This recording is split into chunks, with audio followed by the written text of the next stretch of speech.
Brandon Nimmo is no longer a New York Met. Marcus Semien is, and I am stunned.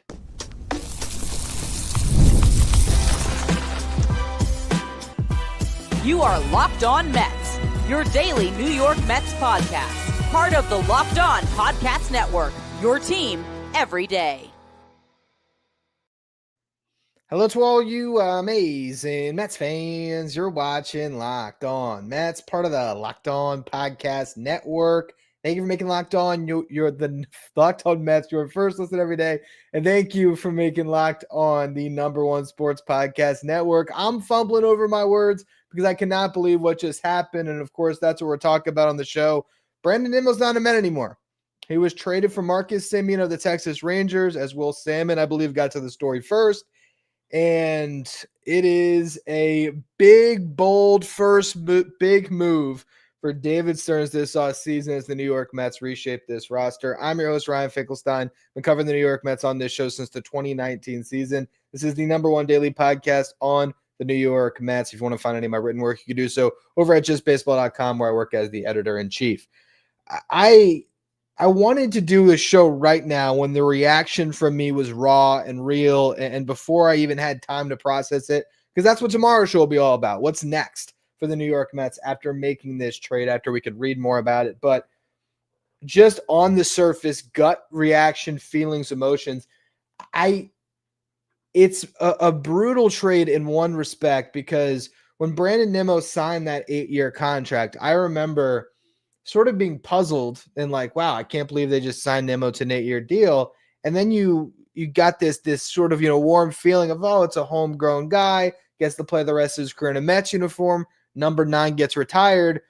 All of a sudden, all of that kind of goes away, right? And now Brandon Nimmo's Mets career is effectively over, and he agreed to it. Brandon Nimmo is choosing to go play for the Texas Rangers. Why is he making that decision? Why is he okay with the trade? Because you would have thought that Brandon Nimmo wouldn't have waived his no-trade clause, and the reports have been the Mets hadn't even approached him yet about waiving that no-trade clause. Did they wait till they had a trade lined up? And did Brandon Nimmo, knowing that the team that he had played his entire career for was shopping him and wanting to get rid of him, was that just a pride talking of, you know what, if you don't want me, I don't want to be here. I don't want to just stick around because I have a no-trade clause?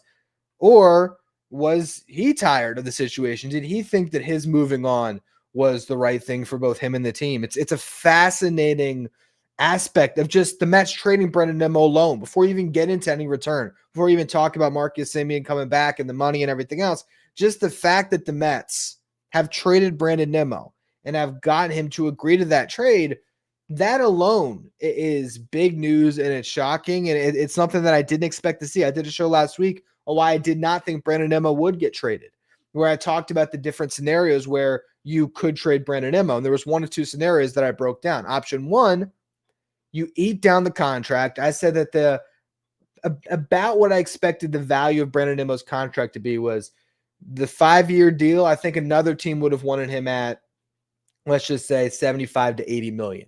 So they would have wanted to pay him $5.5 million less per season to get to a rate where they'd be comfortable agreeing to 5 years, because Brandon Nimmo, his value in 2026 to me is still the $20 million he's getting paid, the $20.5 million. But to take on the commitment of a 5-year deal for a player going into their age 33 season, I thought you'd have to eat down that amount of money. The other way that I said Brandon Nimmo would get traded is if you took back a bad contract in return. Hello, Marcus Semien. Welcome to the New York Mets. The Mets are taking on a bad deal to get off of Brandon Nimmo. And I would say for the upcoming season, I would look at Brandon Nimmo as a better player than Marcus Semien. What the Mets are hoping for here is they can get Marcus Semien to turn back the clock a little bit. You're actually jumping up the age curve a couple of years. Marcus Semien is 35. He just turned 35 in September. So he's going into his age 35 season. Brandon Nimmo will turn 33 in March. So he's going into his age 33 season. So you don't want to pay Brandon Nimmo when he is going into that, 35, 36, 37 season. Well, now that's exactly what you're doing with Marcus Semien. You're jumping up the age curve to get Semien, a guy that this past season was not a very good hitter.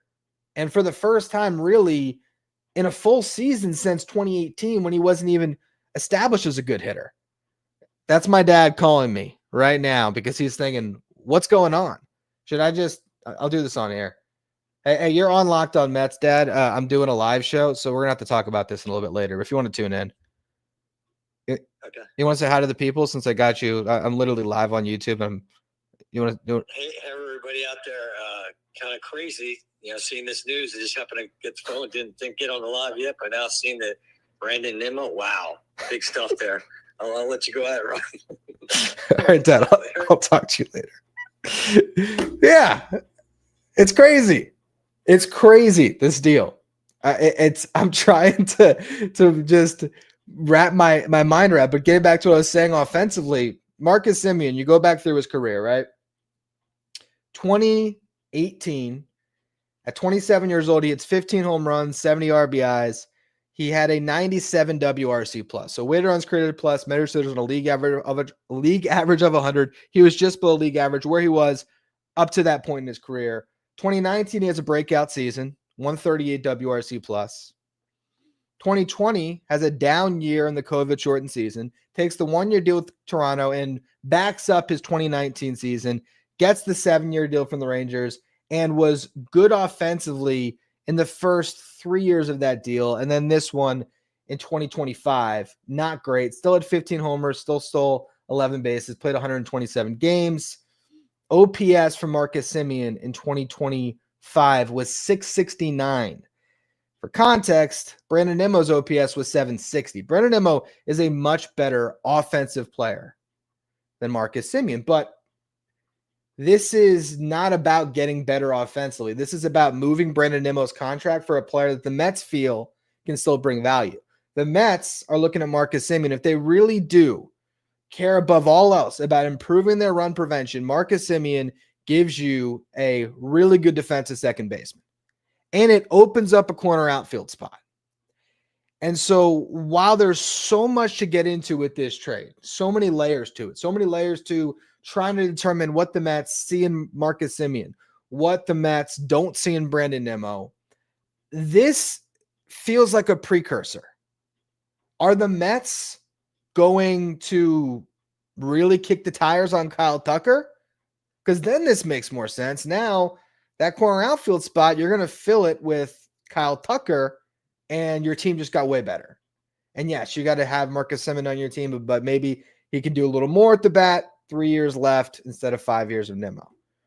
Are they all in on Bellinger? And Bellinger's going to replace Nimmo, and so that's why they had to move Nimmo. To me, this feels more about moving Nimmo than taking on Semien.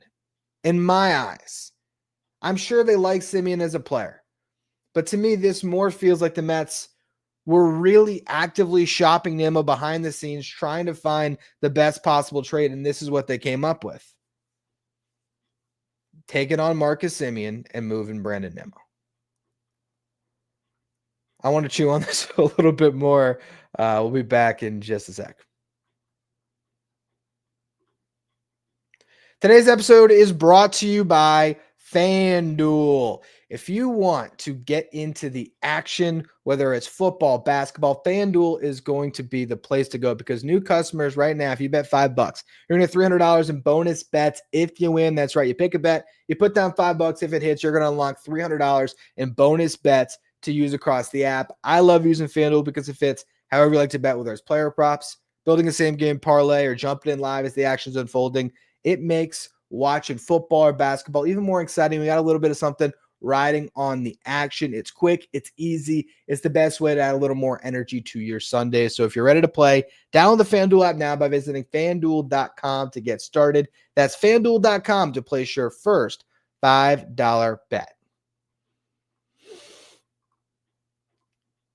Thank you to everyone who is tuned in on YouTube right now for the live stream. Really would appreciate if you guys hit that subscribe button. Want to get the show up to 15,000 subscribers by the end of the year. Now, again, looking at this trade for the New York Mets is wild because Brandon Nimmo has been a consistent run producer the last 3 years. Starting to hit his home runs more. This past season, 25 homers, 92 RBIs. The year prior, 23 homers, 90 RBIs. 2023, 24 homers, 68 RBIs. He has gotten good in that department. He is a league average defensive left fielder. I don't think he hurt you out there, but he was not elite. He has a weak arm. And so if you want to get better with your run prevention and you can't do anything about the guy that's way worse in the other corner, I can understand why you want to move Brandon Nimmo, because you don't think the bat alone warrants Brandon Nimmo being your DH. So if you're of the mindset that you want to get that outfield defense better, this is one way to do it. You clear Brandon Nimmo, and then whoever the Mets pick up to be that corner outfielder should be a plus defender, right? That's why I mentioned Cody Bellinger and Kyle Tucker as the first couple examples. The other thing is, I guess, if the Mets, I don't even know what center fielder they would acquire, but if they wanted Carson Bench to play in a corner, theoretically you could acquire a center fielder, but we've already gone down that road throughout the offseason. Very tough to get a center fielder. That's why it would seem like Carson Bench would be the ideal center fielder, but maybe you want to bring in a Tucker or a Bellinger to play in right, move Soto over to left, and let Juan Soto play left field at Citi Field, which is a much easier position to play, and you just make left field Juan Soto's home. Yes, he has a strong arm. That's going to play in left field too. You don't need Juan Soto right field, which is a way more difficult position at Citi Field. So maybe that's what this is. Again, maybe this is about going out and acquiring a right fielder. And so if this move is accompanied by either signing Cody Bellinger, signing Kyle Tucker, or making some other trade for a corner outfielder, I can start to get my head around it.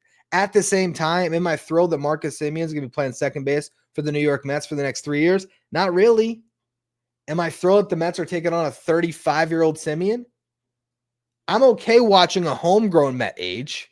I'm okay seeing what Brandon Nimmo's age 35 season looks like, because I saw Brandon Nimmo's age 25 season when he had a breakout. And because Brandon Nimmo is a player that we've rooted for a long time, and you, again, had those thoughts, oh, number 9 is going to be hanging up in the rafters. Not anymore. Not anymore. And so I think the Mets made a trade here that doesn't make sense until we see the full scope of their offseason. Until we see what the next move is and the move after that, until we see how they're trying to put the pieces together. But what I will say is, for everybody who was of the opinion that the New York Mets should not run it back, that they should change up the core and really just alter the dynamics in that clubhouse, trading Brandon Nimmo, it has to be the longest tenure New York Met. I don't even think there's anyone that would be close to Nimmo at this point. To trade the guy that has been around since, where did he get drafted? 2011. 2011. Almost a decade and a half of Brandon Nimmo's life with one organization. And I still am shocked that he waived the no trade.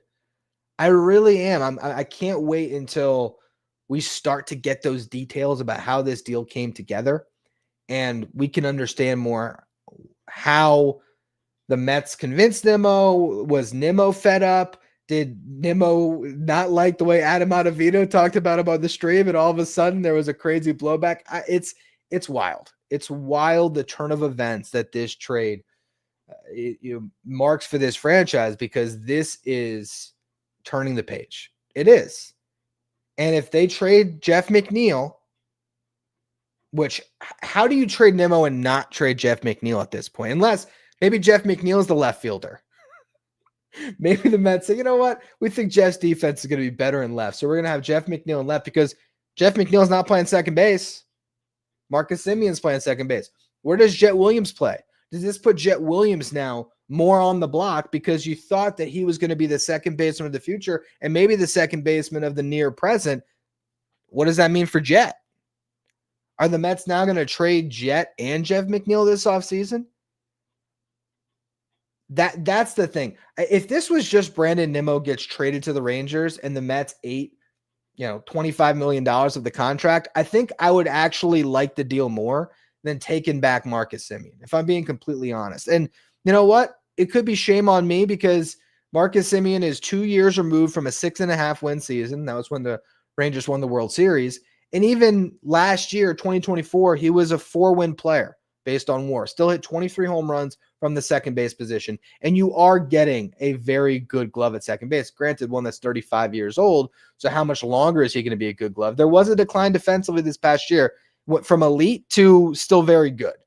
You look at the defensive metrics, defensive runs saved, 16 defensive runs saved, 14 outs above average in 2023. That went to 16 defensive runs saved in 2024, 19 outs above average in this past year, 5 defensive runs saved, 7 outs above average. So still a good defender, but maybe not a elite defender.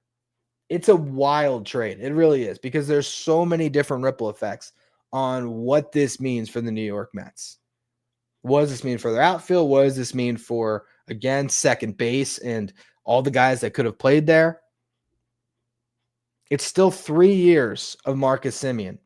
And I believe still, let me get the exact contract. Because we know for Brandon Nimmo, $102.5 million, I believe, or 100, bottom line, 20.5 times 5. So, you know what, that's $102.5 million that was still owed to him. Marcus Semien, who signed the 7-year, $175 million deal, if memory serves. Yes, that's right. So interesting. Is there deferred money on this? I guess his signing bonus, no, there wasn't a signing bonus. He gets paid. Okay, so he got paid $25 million the first year. Then it was $26 million for 5 years, and then the final year of the deal is $20 million. So you still have 2 years left at $26 million, and then you have a third season at $20 million. So if you were to add those together, get the average annual value for the Mets luxury taxed, you're talking $24 million per season is what the AAV hit is going to be on Marcus Semien over the next 3 years. For a guy that is coming off a down offensive season where he still had 15 home runs in 127 games. The Mets must think that they can get more out of him offensively. And if you get a bounce back from Marcus Semien, maybe it is all worth it. And I'll spend more time for the show tomorrow really diving under the hood and trying to assess if there's more to get from Semien. I will say he did not have a crazy spike in strikeout rate. His walk rate was still good. So my assumption is he's just not hitting the ball hard anymore. But you're talking about a guy that in 2023 hit 276, and now in 2025, 2 years later, he hit 230. And the on-base percentage went from 350 basically to just over 300. So that's the thing. If he's not getting on base, if he's not hitting for a high average, maybe, hey, if he plays a full season, he hit 15 home runs, 127 games, if he can still pop you 20 homers and he's striking out less than Nimmo, I mean, maybe it's not that different of an offensive profile than I believe it is. And then the defensive value is completely different. But this is definitely following what we thought the blueprint might be. This is doubling, tripling down on run prevention and improving the defense. This is saying Marcus Semien is going to give us a great defender at second base, and we're removing what we view as a problem defensively and writing a contract that we don't want on our books for 5 more years. So we're going to make this trade, and they got Nimmo to accept it. It's a wild deal, one that we're going to spend a lot more time on other than this just quick rapid reaction podcast. I just wanted to get my thoughts out there raw right after the trade happened, how I'm feeling about it. I don't love it just on the surface because I'm still a Mets fan to my core, and I still, have rooted for Brandon Nimmo since he was a teenager. I've rooted for him as a prospect to come up and make an impact, and it's been a long time rooting for Brandon Nimmo, and the fact that he is now a Texas Ranger just feels weird. So there's that component. The other side of it is I don't love clogging second base with a 35-year-old when Jett Williams is a top prospect who's getting close to making his debut. Don't love that side of it. But this is what the move the Mets made, and we're going to see how it ultimately plays out. I'd almost like this move more if they ate down Semien's contract now that they have it and traded him again, flip him somewhere else. But this is what the Mets are doing. They think that Marcus Semien can be a really good player again, and we'll just have to trust their judgment on that and say goodbye to Brandon Nimmo. I'll have, again, a full show tomorrow with a little more organized thoughts and some more research into what Semien brings to the New York Mets. But a wild trade to react to. I had somebody, one of our Locked On Mets insiders, and if you want to be part of our texting service and get the first update as soon as news breaks, ask me questions anytime, you can go to subtext.com/LockedOnMets. I had one of the insiders text me. He asked me if there was going to be a big trade or signing before the holidays. And I said, well, I think before Christmas, we'll definitely see something. I said, I don't know about before Thanksgiving. I said, you'd probably see a little bit of action in between Thanksgiving and the winter meeting starting. Didn't expect a blockbuster on a Sunday night, but here is what we got. Appreciate all of you for tuning in. I'll be back tomorrow with a full episode of Locked On Mets, breaking down this from all angles.